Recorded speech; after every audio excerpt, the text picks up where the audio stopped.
हमारी ऐसी धारणा है कि हमारे जीवन में जब भी कोई दुख या संकट आएगा, हम ईश्वर से प्रार्थना करेंगे और वो दूर हो जाएगा और बस हमारा काम खत्म हो जाएगा। इतना ही आसान है खेल। दुख आएंगे, हम भगवान को याद करेंगे, दुख दूर हो जाएगा या कम हो जाएगा और बस हमारा काम खत्म। किस भ्रम में है हम? ईश्वर से प्रार्थना करके हम अपने भविष्य से उधार ही तो ले रहे हैं। ईश्वर और है क्या? ईश्वर अनंत काल स्वरूप है, अनादि अनंत काल, जिसका ना कोई और है ना कोई छोर है। जब हमारे अपने किए हुए कर्मों के फल हम तक पहुंचने लगते हैं, तब हम उस काल से प्रार्थना करते हैं कि बहुत दूर में जो भविष्य में जो सुख का समय है, शांति का समय है, उसमें से थोड़ा अभी हमें उधार दे दो। और अभी जो हम बहुत ज़्यादा मात्रा में असहनीय परिमाण में दुख का अनुभव कर रहे हैं, इन दुखों को भविष्य की ओर फेंक दो। ईश्वर करुणा संपन्न है। जब हम प्रार्थना करते हैं ईश्वर से, तो वह रिस्पॉन्ड करता है, उससे ज़्यादा रिस्पॉन्ड करता है जितना कि हम समझते हैं। हम जितना मांगते हैं उससे ज़्यादा वो देता है, और हम जितना समझते हैं कि वो सुन रहा है उससे कहीं ज़्यादा ध्यान से सुनता है। लेकिन हम अपने भविष्य से ही तो उधार ले रहे हैं। वह किसी दूसरे के अकाउंट से चोरी करके तो हमें पैसा नहीं देगा ना। ऐसा हम न करें। ईश्वर से प्रार्थना न करें, ईश्वर का ध्यान करें, भजन करें, स्मरण करें, उससे प्रेम करें, लेकिन दुख को दूर करने के लिए न करें ऐसा। हम अच्छे कर्म करें। उपनिषदों में कहा गया है, शास्त्रों में कहा गया है, गीता में कहा गया है कि जो भी व्यक्ति जो भी कर्म कर सकता है वह वो कर्म करता रहे, और बुद्धिमान तथा ज्ञानवान व्यक्ति उन अल्प ज्ञान वाले व्यक्तियों के चित्त में भ्रम या भ्रांति उत्पन्न न करे। मतलब कि उसको कर्मों से विच्युत न करे, उसको उसका कर्म करने दे और खुद भी अपना कर्म करते रहे।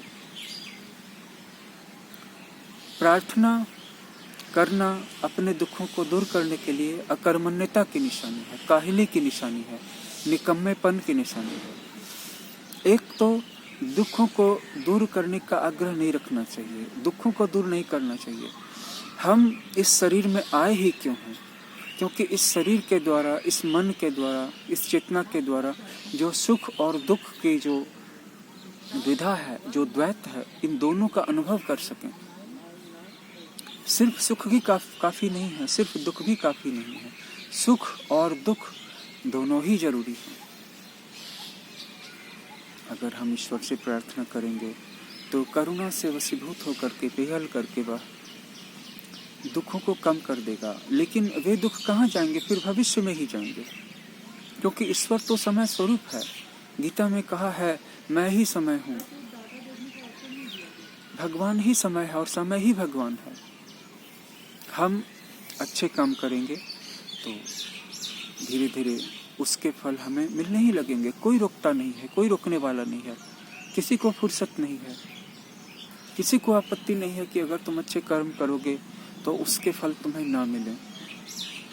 और फिर हमारे शास्त्र तो यहाँ तक कहते हैं कि हम जो भी कर्म करें अच्छे फल की प्राप्ति की आशा से न करें। हमारे कर्म निष्काम हों, तभी हमारे कर्मों की क्वालिटी ऊपर उठेगी।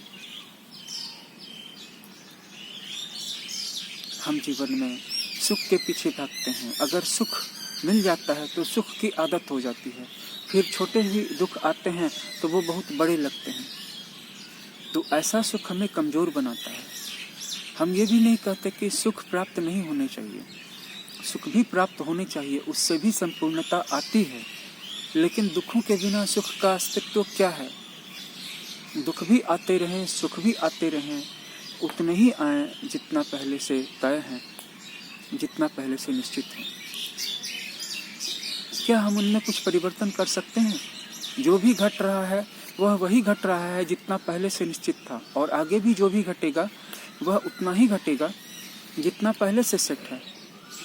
हमें सिर्फ यह अच्छा लगता है मानना कि हम परिवर्तन कर सकते हैं, और हम परिवर्तन करने की कोशिश भी करते हैं।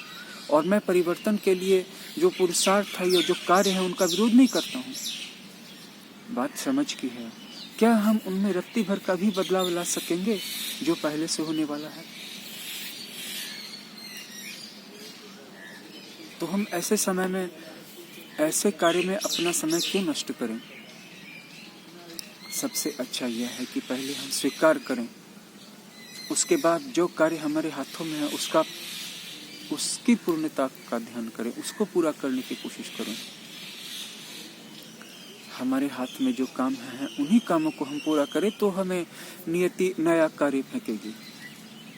अगर हम अपने स्टैंडर्ड और लेवल को ही मेंटेन नहीं कर पा रहे हैं तो उससे ऊपर का स्टैंडर्ड और लेवल हमें नहीं मिलेगा, हमें उस वर्तुल से बाहर फेंक दिया जाएगा। क्योंकि प्रकृति बहुत ही कॉन्शियस है, बहुत ही चैतन्य है, और ब्रह्मांड हमारी हर पदचाप को सुनता है, हमारी हर आहट की उसको खबर है। तो आइए आज के इस वक्तृता का अंत एक छोटी सी ध्यान की विधि से करते हैं। अगर आप सिर्फ स्थिर बैठना सीख लें,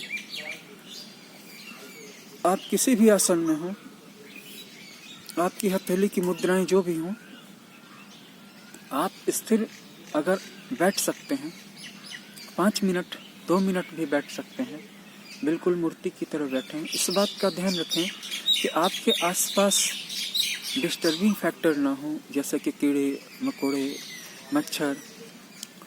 अगर थोड़ा बहुत हल्ला गुल्ला है, बच्चे खेल कूद रहे हैं, लोग बातें कर रहे हैं, तो इससे उतना फर्क नहीं पड़ता है। लेकिन अगर बिल्कुल शांति हो, आप देखिए आसपास में कोई भी नहीं है, पूरा मैदान खाली है, शांत है। तो आज यहाँ पर काफ़ी ज़्यादा शांति है, कहीं भी कोई भी नहीं है। चिड़ियाँ गा रही हैं, कोलाहल हो रहा है, बहुत ही मीठा कलरव कर रही हैं चिड़ियाँ। और यहाँ पर मैं पीपल बरगद के पेड़ के नीचे ध्यान कर रहा हूँ।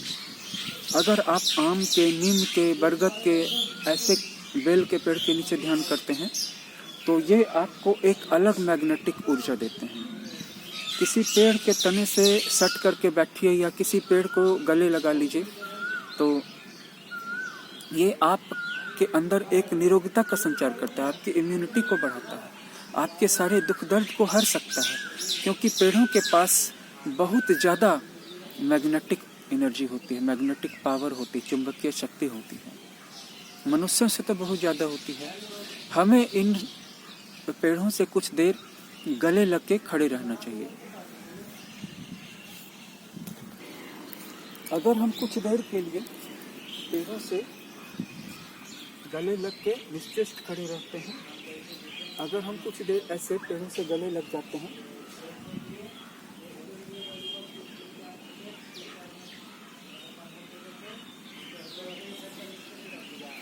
दो मिनट, 4 मिनट, 5 मिनट, तो इससे इन पेड़ों को खुशी मिलती है। ये पेड़ हमारे सच्चे मित्र हैं। ये देखिए, ये भी एक पेड़ है, मैं इससे गले लग रहा हूँ।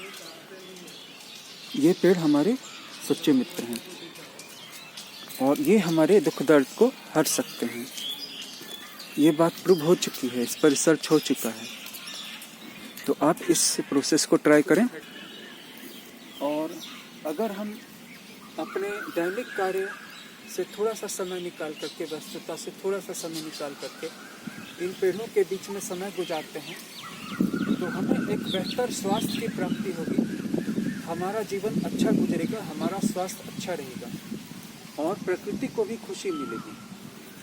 कुछ देर के लिए अपने आप को किसी पेड़ के साए तले, किसी पेड़ की बाहों में निश्चिंत और निर्भर होकर छोड़ दें। देखिए, आपका समय अच्छा गुजरेगा। ऐसा करके मुझे बहुत अच्छा लगता है, आप भी करें। और ये मैं आपको उन रहस्यों के बीच में से निकाल के बता रहा हूँ सत्ययुग में भी, द्वापर त्रेता में भी और आज भी हिमालय में पेड़ों के तले बहुत सारे ऋषि मुनि तपस्या करते थे, आज भी कर रहे हैं। तो इसकी कोई वजह होगी, इसका कोई वैज्ञानिक सत्य होगा। और ये जो पेड़ हैं, जैसे कि ये पीपल का पेड़ है, बरगद का पेड़ है, या फिर ये पेड़ है, ये बहुत तरह के पेड़ हैं, आम के पेड़ हैं, बेल के पेड़ हैं, बहुत तरह के पेड़ हैं, गुलमोहर के पेड़ हैं, नीम का पेड़ है। तो इन सारे पेड़ों में अलग अलग चिकित्सकीय शक्ति होती है, इनका अलग अलग ऑरा फील्ड होता है। तो आप इस सत्य को समझें, इन बातों को प्रैक्टिस में लाएं। ये बहुत ही मूल्यवान सत्य हैं जो आपको विश्व सनातन वैदिक संघ प्रोवाइड कर रहा है। आपका भविष्य उज्जवल हो, आपका दिन मंगलमय हो, आपका समय शुभ हो। इन्हीं शुभकामनाओं के साथ अभी मैं आपसे विदा लेता हूँ। धन्यवाद। अपना ख्याल रखिए।